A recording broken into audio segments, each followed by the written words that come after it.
ਇਹ ਗੁਜਰਾਨ ਦੇ ਵਾਸਤੇ ਪੈਸਾ ਚਾਹੀਦਾ ਹੈ। ਇਸੇ ਕਰਕੇ ਕਿਰਤ ਕਰਨ ਦੇ ਵਾਸਤੇ ਸਾਨੂੰ ਆਖਿਆ। ਕਿਸੇ ਵਿਦਵਾਨ ਨੇ ਬੜੇ ਸੁੰਦਰ ਬਚਨ ਕਹੇ, ਬੜੀ ਸੁੰਦਰ ਗੱਲ ਉਹਨੇ ਲਿਖੀ ਆਪਣੀ ਇੱਕ ਰਚਨਾ ਦੇ ਵਿੱਚ।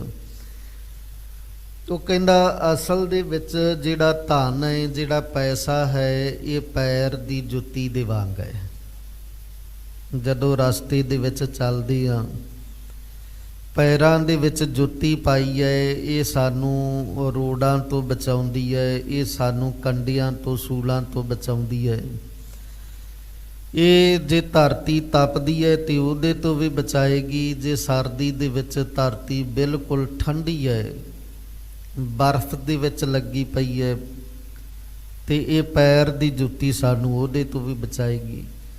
ਪੈਰਾਂ ਨੂੰ ਗਰਮੀ ਤੋਂ ਵੀ ਬਚਾਉਂਦੀ ਹੈ, ਸਰਦੀ ਤੋਂ ਵੀ ਬਚਾਉਂਦੀ ਹੈ, ਠੋਕਰਾਂ ਤੋਂ ਵੀ ਬਚਾਉਂਦੀ ਹੈ, ਰੋੜਾਂ ਤੋਂ, ਕੰਡਿਆਂ ਤੋਂ, ਸੂਲਾਂ ਤੋਂ ਵੀ ਬਚਾਉਂਦੀ ਹੈ।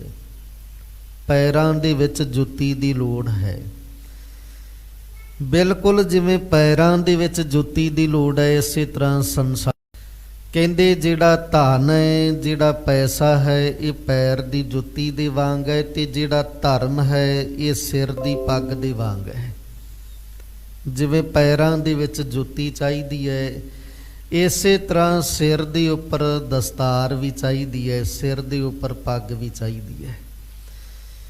ਤੇ ਜਦੋਂ ਅਸੀਂ ਗੁਰੂ ਘਰ ਚੱਲ ਕੇ ਆਉਣੇ ਆ, ਜਦੋਂ ਅਸੀਂ ਦਰਬਾਰ ਸਾਹਿਬ ਦੇ ਵਿੱਚ ਆਉਣੇ ਆ, ਇੱਥੇ ਜਿਹੜੀ ਜੁੱਤੀ ਹੈ ਉਹ ਨਾਲ ਨਹੀਂ ਆ ਸਕਦੀ। ਜੁੱਤੀ ਸਾਨੂੰ ਬਾਹਰ ਉਤਾਰ ਕੇ ਆਉਣੀ ਪਏਗੀ। ਤੇ ਜੋ ਦਸਤਾਰ ਹੈ, ਜੋ ਪੱਗ ਹੈ, ਇਹ ਨਾਲ ਦਰਬਾਰ ਸਾਹਿਬ ਦੇ ਵਿੱਚ ਆ ਸਕਦੀ ਹੈ। ਪੱਗ ਬਾਹਰ ਉਤਾਰ ਕੇ ਆਉਣ ਦੀ ਲੋੜ ਨਹੀਂ। ਦਸਤਾਰ ਸਿਰ ਦੇ ਉੱਪਰ ਆਏਗੀ, ਨਾਲ ਦਰਬਾਰ ਸਾਹਿਬ ਦੇ ਵਿੱਚ ਜੁੱਤੀ ਬਾਹਰ ਉਤਾਰ ਕੇ ਆਉਣੀ ਪਏਗੀ। ਇਸੇ ਤਰ੍ਹਾਂ ਜਦੋਂ ਰੂਹਾਨੀਅਤ ਦੀ ਗੱਲ ਆਉਂਦੀ ਹੈ, ਜਦੋਂ ਆਤਮਿਕ ਜੀਵਨ ਦੀ ਗੱਲ ਆਉਂਦੀ ਹੈ, ਜਦੋਂ ਨਿਰੰਕਾਰ ਦੇ ਮਾਰਗ ਦੇ ਉੱਪਰ ਚੱਲਣ ਦੀ ਗੱਲ ਆਉਂਦੀ ਹੈ, ਉੱਥੇ ਪੈਸਾ ਨਾਲ ਨਹੀਂ ਚੱਲ ਸਕਦਾ, ਉੱਥੇ ਧਨ ਨਾਲ ਨਹੀਂ ਚੱਲ ਸਕਦਾ, ਉੱਥੇ ਧਰਮ ਨੇ ਚੱਲਣਾ ਹੈ, ਉੱਥੇ ਧਰਮ ਨੇ ਚੱਲਣੇ। ਪਰ ਬੰਦੇ ਨੇ ਅੱਜ ਦੇ ਸਮੇਂ ਦੇ ਵਿੱਚ ਪੈਰ ਦੀ ਜੁੱਤੀ ਦੀ ਲੋੜ ਤਾਂ ਮਹਿਸੂਸ ਕੀਤੀ। ਵਧੀਆ ਕਿਸਮ ਦੇ ਬ੍ਰਾਂਡਡ ਬੂਟ, ਵਧੀਆ ਕਿਸਮ ਦੀਆਂ ਜੁੱਤੀਆਂ, ਸੈਂਡਲ, ਚੱਪਲਾਂ ਬੰਦਾ ਪਾਉਂਦਾ ਹੈ, ਕਿਉਂਕਿ ਜੁੱਤੀ ਦੀ ਲੋੜ ਇਹਨੇ ਮਹਿਸੂਸ ਕੀਤੀ ਹੈ। ਪਰ ਸਿਰ ਦੀ ਪੱਗ ਦੀ ਲੋੜ ਇਹਨੇ ਮਹਿਸੂਸ ਨਹੀਂ ਕੀਤੀ। ਇਸ ਕਰਕੇ ਪੱਗ ਕਿਸੇ ਵਿਰਲੇ ਦੇ ਸਿਰ 'ਤੇ ਹੁੰਦੀ ਹੈ, ਜੁੱਤੀ ਹਰ ਇੱਕ ਦੇ ਪੈਰਾਂ ਦੇ ਵਿੱਚ ਹੋਏਗੀ। ਤੇ ਇਸੇ ਤਰ੍ਹਾਂ ਬੰਦੇ ਨੇ ਪੈਸੇ ਦੀ ਲੋੜ ਤਾਂ ਮਹਿਸੂਸ ਕੀਤੀ ਹੈ। ਪੈਸਾ ਤਾਂ ਹਰ ਕਿਸੇ ਨੂੰ ਚਾਹੀਦਾ ਹੈ, ਹਰੇਕ ਕਮਾਉਂਦਾ ਹੈ, ਕਮਾਉਣ ਦਾ ਯਤਨ ਕਰਦਾ ਹੈ। ਪੈਸੇ ਦੀ ਲੋੜ ਹਰੇਕ ਨੇ ਮਹਿਸੂਸ ਕੀਤੀ ਤੇ ਪੈਸਾ ਕਮਾ ਰਿਹਾ ਹੈ ਹਰ ਕੋਈ। ਪਰ ਧਰਮ ਦੀ ਲੋੜ ਕੋਈ ਵਿਰਲਾ ਮਹਿਸੂਸ ਕਰਦਾ ਹੈ, ਇਸ ਕਰਕੇ ਧਰਮ ਕੋਈ ਵਿਰਲਾ ਕਮਾਉਂਦਾ ਹੈ। ਪਰ ਸਾਨੂੰ ਗੁਰਬਾਣੀ ਨੇ ਸਿਧਾਂਤ ਇਹ ਦਿੱਤਾ ਕਿ ਜਿਵੇਂ ਪੈਰਾਂ ਦੇ ਵਿੱਚ ਜੁੱਤੀ ਦੀ ਲੋੜ ਹੈ, ਇਸੇ ਤਰ੍ਹਾਂ ਸਿਰ ਤੇ ਦਸਤਾਰ ਦੀ ਵੀ ਉਨੀ ਲੋੜ ਹੈ। ਸਿੱਖ ਦੇ ਜੇ ਪੈਰਾਂ ਦੇ ਵਿੱਚ ਜੁੱਤੀ ਚਾਹੀਦੀ ਹੈ, ਇਹਦੇ ਸੀਸ ਦੇ ਉੱਪਰ, ਇਹਦੇ ਸਿਰ ਤੇ ਦਸਤਾਰ ਵੀ ਚਾਹੀਦੀ ਹੈ। ਕਿਸੇ ਵੇਲੇ ਜੁੱਤੀ ਤੋਂ ਬਿਨਾਂ ਇਹ ਸਾਰ ਸਕਦਾ ਹੈ, ਪਰ ਕਿਸੇ ਵੀ ਵੇਲੇ ਦਸਤਾਰ ਤੋਂ ਬਿਨਾਂ ਸਿੱਖ ਨਹੀਂ ਸਾਰ ਸਕਦਾ। ਇਸ ਕਰਕੇ ਜਦੋਂ ਸਿੱਖੀ ਰਹੁ ਰੀਤਾਂ ਦੀ ਗੱਲ ਆਉਂਦੀ ਹੈ, ਜਦੋਂ ਸਿੱਖੀ ਸਿਧਾਂਤਾਂ ਦੀ ਗੱਲ ਆਉਂਦੀ ਹੈ, ਉੱਥੇ ਜੁੱਤੀ ਨੂੰ ਤਰਜੀਹ ਨਹੀਂ ਦਿੱਤੀ ਜਾਂਦੀ, ਉੱਥੇ ਦਸਤਾਰ ਨੂੰ ਤਰਜੀਹ ਦਿੱਤੀ ਜਾਂਦੀ ਹੈ। ਇਸੇ ਤਰ੍ਹਾਂ ਜਦੋਂ ਰੂਹਾਨੀਅਤ ਦੇ ਜੀਵਨ ਦੀ ਗੱਲ ਕਰੀਏ, ਫਿਰ ਗੁਰਬਾਣੀ ਇਹ ਕਹਿੰਦੀ ਹੈ ਕਿ ਕਿਸੇ ਵੇਲੇ ਪੈਸੇ ਤੋਂ ਬਿਨਾਂ ਤਾਂ ਸਰ ਸਕਦਾ ਹੈ, ਪਰ ਧਰਮ ਤੋਂ ਬਿਨਾਂ, ਪਰਮਾਤਮਾ ਦੇ ਨਾਮ ਰੂਪੀ ਧਨ ਤੋਂ ਬਿਨਾਂ ਕਦੇ ਵੀ ਸਾਰਿਆ ਨਹੀਂ ਜਾ ਸਕਦਾ। ਇਹਦੇ ਤੋਂ ਬਿਨਾਂ ਇੱਕ ਖਿਣ ਵੀ ਨਹੀਂ ਸਰ ਸਕਦਾ। ਫਿਰ ਉੱਥੇ ਦੁਨਿਆਵੀ ਪੈਸੇ ਦੇ ਨਾਲੋਂ ਪਰਮਾਤਮਾ ਦੇ ਨਾਮ ਨੂੰ ਤਰਜੀਹ ਵੱਧ ਦਿੱਤੀ ਹੈ। ਪਰ ਜਦੋਂ ਕੋਈ ਸਿਰ ਦੀ ਦਸਤਾਰ ਦੇ ਵਾਂਗ ਸਿਰ ਦੀ ਦਸਤਾਰ ਨੂੰ ਭੁਲਾ ਕੇ ਪੈਰਾਂ ਦੀ ਜੁੱਤੀ ਨੂੰ ਤਰਜੀਹ ਦੇਣ ਲੱਗ ਜਾਂਦਾ ਹੈ। ਉਦੋਂ ਫਿਰ ਇਹ ਬਚਨ ਜਿਹੜੇ ਭਾਈ ਗੁਰਦਾਸ ਜੀ ਨੇ ਆਪਣੀ ਕਵਿਤ ਦੇ ਵਿੱਚ ਕਈ ਦ੍ਰਿਸ਼ਟਾਂਤ ਦਿੱਤੇ, ਸਮਝਾਇਆ ਕਿ ਜਿੱਥੇ ਸਿਰ ਦੀ ਪੱਗ ਨੇ ਤੇਰੇ ਨਾਲ ਜਾਣਾ ਹੈ, ਉੱਥੇ ਪੈਰਾਂ ਦੀ ਜੁੱਤੀ ਨੇ ਨਹੀਂ ਜਾਣਾ। ਭਾਵ ਜਿੱਥੇ ਧਰਮ ਨੇ ਤੇਰੇ ਨਾਲ ਨਿਭਣਾ ਹੈ, ਉੱਥੇ ਦੁਨਿਆਵੀ ਧਨ ਨੇ, ਪੈਸੇ ਨੇ ਤੇਰੇ ਨਾਲ ਨਹੀਂ ਨਿਭਣਾ। ਫਿਰ ਇਹ ਦ੍ਰਿਸ਼ਟਾਂਤ ਵਰਤੇ ਭਾਈ ਗੁਰਦਾਸ ਜੀ ਨੇ। ਕਹਿੰਦੇ ਮਧੂ ਮੱਖੀਆਂ ਦੇ ਵੱਲੋਂ ਕਿੰਨੇ ਯਤਨ ਕਰਕੇ ਦੂਰ ਦੂਰ ਤੋਂ ਫੁੱਲਾਂ ਦਾ ਮਕਰੰਦ ਰਸ ਚੂਸ ਕੇ ਲਿਆ ਕੇ ਤੇ ਬੜੇ ਯਤਨਾਂ ਦੇ ਨਾਲ ਕਿੰਨਾ ਸਮਾਂ ਲਾ ਕੇ ਸ਼ਹਿਦ ਦਾ ਛੱਤਾ ਤਿਆਰ ਕੀਤਾ ਜਾਂਦਾ ਹੈ। ਜਦੋਂ ਸ਼ਹਿਦ ਦਾ ਛੱਤਾ ਤਿਆਰ ਹੋ ਜਾਂਦਾ ਹੈ, ਫਿਰ ਉਹ ਮਧੂ ਮੱਖੀਆਂ ਦੇ ਕਿਸੇ ਕੰਮ ਨਹੀਂ ਆਉਂਦਾ। ਕੋਈ ਸਾਡੇ ਵਰਗਾ ਬੰਦਾ ਜਾਂਦਾ ਹੈ, ਛੱਤੇ ਦੇ ਹੇਠ ਧੂਆਂ ਕਰਕੇ ਮੱਖੀਆਂ ਉਡਾ ਦਿੰਦਾ ਹੈ, ਮੱਖੀਆਂ ਦੇ ਮੂੰਹ ਦੇ ਵਿੱਚ ਧੂਆਂ ਪੈਂਦਾ ਹੈ, ਮੱਖੀਆਂ ਉੱਡ ਜਾਂਦੀਆਂ ਨੇ ਤੇ ਸ਼ਹਿਦ ਬੰਦੇ ਦੇ ਵੱਲੋਂ ਸਾਰਾ ਇਕੱਠਾ ਕਰ ਲਿਆ ਜਾਂਦਾ ਹੈ। ਇਸ ਤਰ੍ਹਾਂ ਮਧੂ ਮੱਖੀਆਂ ਦੇ ਅਖੀਰ ਮੂੰਹ ਦੇ ਵਿੱਚ ਸਵਾਹ ਹੀ ਪੈਂਦੀ ਹੈ, ਧੂਆਂ ਹੀ ਪੈਂਦਾ ਹੈ। ਸ਼ਾਇਦ ਉਹਨਾਂ ਦੇ ਕੰਮ ਨਹੀਂ ਆਉਂਦਾ। ਜੋੜਦੀਆਂ ਰਹੀਆਂ ਕਈ ਦਿਨ ਲਾ ਕੇ, ਕਈ ਮਹੀਨੇ ਲਾ ਕੇ ਉਹ ਜੋੜਿਆ ਸ਼ਾਇਦ, ਅਖੀਰ ਫਿਰ ਉਹਨੂੰ ਲੈ ਕੋਈ ਹੋਰ ਜਾਂਦਾ ਹੈ, ਇਹਨਾਂ ਦੇ ਉਹ ਕੰਮ ਨਹੀਂ ਆਉਂਦਾ। ਇਸੇ ਕਰਕੇ ਬਚਨ ਕਹੇ, ਕਹਿੰਦੇ ਜੈਸੇ ਮਧ ਮਾਖੀ ਸੀਚ ਸੀਚ ਕੈ ਕਤਰ ਕਰੈ, ਹਰੈ ਮਧੂ ਆਏ ਤਾਕੈ ਮੁਖ ਛਾਰ ਡਾਰ ਕੈ। ਫਿਰ ਦੂਜਾ ਦ੍ਰਿਸ਼ਟਾਂਤ ਵਰਤਿਆ, ਜਦੋਂ ਆਪਾਂ ਧਾਰ ਕੱਢਦੇ ਹਾਂ, ਕੋਈ ਵਛੇਰਾ ਹੈ ਜਾਂ ਕੋਈ ਕਟਰੂ ਹੈ, ਉਹ ਜਦੋਂ ਧਾਰ ਕੱਢਣੀ ਹੁੰਦੀ ਹੈ ਤੇ ਉਹਨੂੰ ਦੁੱਧ ਜਿਹੜਾ ਚੰਗਾਇਆ ਜਾਂਦਾ ਹੈ, ਥੋੜ੍ਹਾ ਬਹੁਤਾ ਉਹਨੂੰ ਚੰਗਾਇਆ ਜਾਂਦਾ ਹੈ। ਜਦੋਂ ਮੱਝ ਜਾਂ ਗਾਂ ਪੂਰੀ ਤਰ੍ਹਾਂ ਪਸਮ ਆਉਂਦੀ ਹੈ, ਦੁੱਧ ਲਾਹ ਲੈਂਦੀ ਹੈ, ਉਹ ਵਛੇਰੇ ਨੂੰ ਜਾਂ ਕਟਰੂ ਨੂੰ ਫੜ ਕੇ ਤੇ ਪਾਸੇ ਕਰਕੇ ਬੰਨ੍ਹ ਦਿੱਤਾ ਜਾਂਦਾ ਹੈ ਤੇ ਉਹ ਸਾਰਾ ਦੁੱਧ ਆਪਾਂ ਲੈਂਦੇ ਹਾਂ। ਹਾਲਾਂਕਿ ਜਦੋਂ ਪਸ਼ੂ ਪਸਮ ਦਾ ਹੈ, ਜਦੋਂ ਦੁੱਧ ਲਾਉਂਦਾ ਹੈ, ਆਪਣੇ ਬੱਚੇ ਦੇ ਵਾਸਤੇ, ਆਪਣੇ ਵਛੇਰੇ ਦੇ ਵਾਸਤੇ, ਕਟਰੂ ਦੇ ਵਾਸਤੇ ਉਹ ਦੁੱਧ ਲਾਇਆ, ਪਰ ਉਹਨੂੰ ਪਾਸੇ ਕਰਕੇ ਬੰਨ੍ਹ ਦਿੱਤਾ ਤੇ ਦੁੱਧ ਅਸੀਂ ਚੋ ਲਿਆ। ਇਸੇ ਤਰ੍ਹਾਂ ਫਿਰ ਤੀਜਾ ਦ੍ਰਿਸ਼ਟਾਂਤ ਇਹ ਵਰਤਿਆ, ਕਹਿੰਦੇ ਖੁੱਡ ਚੂਹੇ ਦੇ ਵੱਲੋਂ ਪੱਟੀ ਜਾਂਦੀ ਹੈ। ਚੂਹਾ ਖੁੱਡ ਪੱਟਦਾ ਹੈ ਤੇ ਜਦੋਂ ਖੁੱਡ ਪੱਟ ਲੈਂਦਾ ਹੈ, ਤਿਆਰ ਹੋ ਜਾਂਦੀ ਹੈ, ਸੱਪ ਆਉਂਦਾ ਹੈ, ਚੂਹੇ ਨੂੰ ਮਾਰ ਕੇ ਖਾ ਜਾਂਦਾ ਹੈ ਤੇ ਖੁੱਡ ਦੇ ਵਿੱਚ ਆਪ ਰਹਿਣ ਲੱਗ ਜਾਂਦਾ ਹੈ।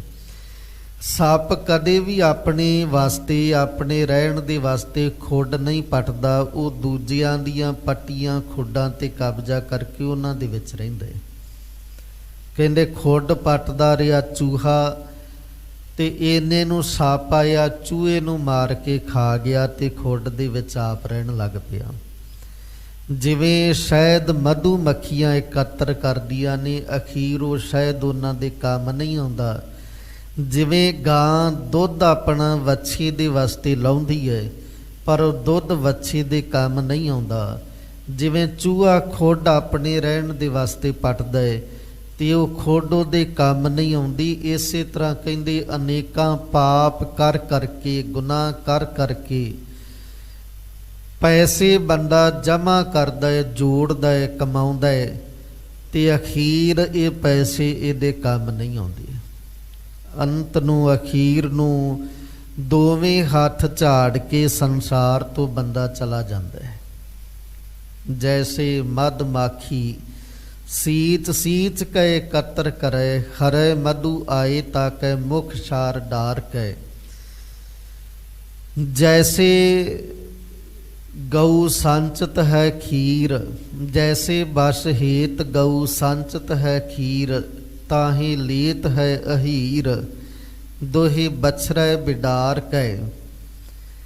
ਜੈਸੇ ਧਰ ਖੋਦ ਖੋਦ ਕਰ ਬਿਲ ਸਾਜੈ ਮੂਸਾ, ਮੂਸਾ ਚੂਹੇ ਨੂੰ ਕਿਹਾ ਜਾਂਦਾ ਹੈ। जैसे धर खोद खोद कर बिल साजै मूसा, पैसत सरप धाए खाए ताहि मार कै, तैसे कोट पाप कर माया जोर जोर मूड, अंत काल छाड़ चलै दो कर झार कै।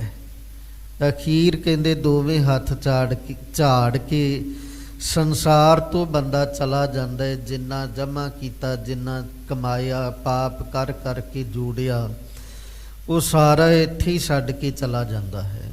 जदों जीवन दे विच पैसा ही मुख हो जाए तो पैसे दे वास्ते बंदा देखे ही ना कि जो मैं करदा उचित हाँ जां अणुचित है, उदों फिर ये गुरबाणी समझाउंदी है सिक्के दा दूजा पहलू कि छड्ड के सारा कुछ इत्थे ही चले जाना है। ते जिन्हां दे वास्ते कमाउणा है, जिन्हां दे वास्ते जोड़दा है, इन्हां ने भी तेरा साथ एक दिन छड्ड जाना है। दारा पूत मीत संबंधी, सगरे धन स्यो लागे, जब ही निर्धन देखियो नरको, संग छाड़ सब भाजी। इसे करके सतगुरु जी अमृतमई बाणी दे विच कहंदे ने, एको निहचल नाम धन, होर धन आवे जाए। कहंदे जे सदा तेरे कोल टिकिया रहन वाला धन है तो वो केवल नाम धन है। बाकी जिहड़ा दुनियावी पैसा, दुनियावी धन, ये सदा तेरे कोल कदे भी नहीं टिकेगा, ये आउंदा ते जांदा रहिंदा है। एको निहचल नाम धन, होर धन आवे जाए। इस धन को तस्कर जोहे न सकई, ना उचक्का लै जाए। एहो हर धन जीए सेती रब रहिया, जीए नाले जाए। कहते इस धन नू ना कोई चोर चुरा सकता है, ना कोई ठग तेरे तो खो के लिजा सकता है। ये जिहड़ा धन है ये जी दे नाल संबंधित है, तेरी जिंद दे नाल, तेरी आत्मा दे नाल संबंधित है। ते ये जिंद दे नाल ही जांदा है, ये आत्मा दे नाल ही निभदा है। जीए सेती रब रहिया, जीए नाल ही जाए। इसे करके सतगुरु जी कहते, अगन न दहै पवन नहीं मगनै, तस्कर नेर न आवे, राम नाम धन कर संचौनी। सो धन कत ही न जावे, हमरा धन माधव गोबिंद धरनी धर। यह सार धन कहीए।